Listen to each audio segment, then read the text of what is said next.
ਇਹ ਜਨਾਬ ਸਾਡੇ ਬਜ਼ੁਰਗ ਬਾਈਕ ਤੋਂ ਗਿਰ ਗਏ ਨੇ ਔਰ ਇਹ ਤੁਸੀਂ ਵੇਖ ਰਹੇ ਹੋ ਕਿ ਇਹਨਾਂ ਦੀ ਵਜ੍ਹਾ ਤੋਂ ਨਾ ਮਾਸ਼ਾਅੱਲਾ ਬੜੀ ਬਚਤ ਹੋ ਗਈ ਹੈ। ਸਿਰਫ ਇਹ ਥੋੜੀ ਜਿਹੀ ਸੱਟ ਲੱਗੀ।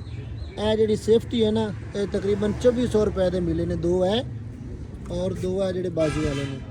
ਇਹਨਾਂ ਦੀ ਵਜ੍ਹਾ ਤੋਂ ਮਾਸ਼ਾਅੱਲਾ ਬੜੀ ਬਚਤ ਹੋ ਗਈ। ਇਹ ਤੁਸੀਂ ਵੇਖ ਰਹੇ ਹੋ ਕਿ ਇੱਥੇ ਵੀ ਨਾ ਥੋੜਾ ਜਿਹਾ ਸ਼ਾਇਡ ਤੇ ਮਹਿਸੂਸ ਹੋ ਰਿਹਾ ਕਿ ਰਗੜ ਆਈ ਹੈ, ਲੇਕਿਨ ਰਗੜ ਆਈ ਨਹੀਂ, ਅਲਹਮਦੁਲਿल्लाह बचत हो गई है।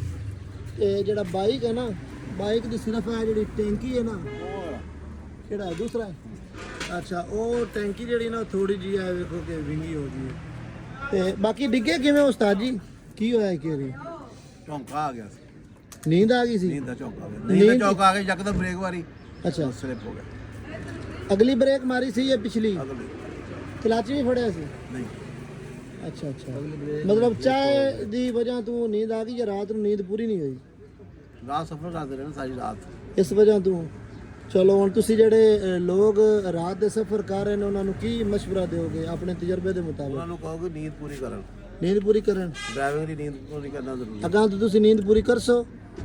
ਮੌਕਾ ਮਿਲੇ ਤਾਂ ਕਰਾਂ। ਹਾਂ ਇਨਸ਼ਾਅੱਲਾ ਜ਼ਰੂਰ। ਲਓ ਜੀ, ਦੁਆ ਕਰੋ ਕਿ ਸਾਡਾ ਜਿਹੜਾ ਸਫ਼ਰ ਹੈ ਬਾਕੀ ਦਾ ਵੀ ਉਹ ਬੜਾ ਸਕੂਨ ਨਾਲ ਗੁਜ਼ਰੇ ਤੇ ਮਾਸ਼ਾਅੱਲਾ ਬਚਤ ਹੋ ਗਈ ਹੈ ਸੇਫਟੀ ਦੀ ਵਜ੍ਹਾ ਤੋਂ।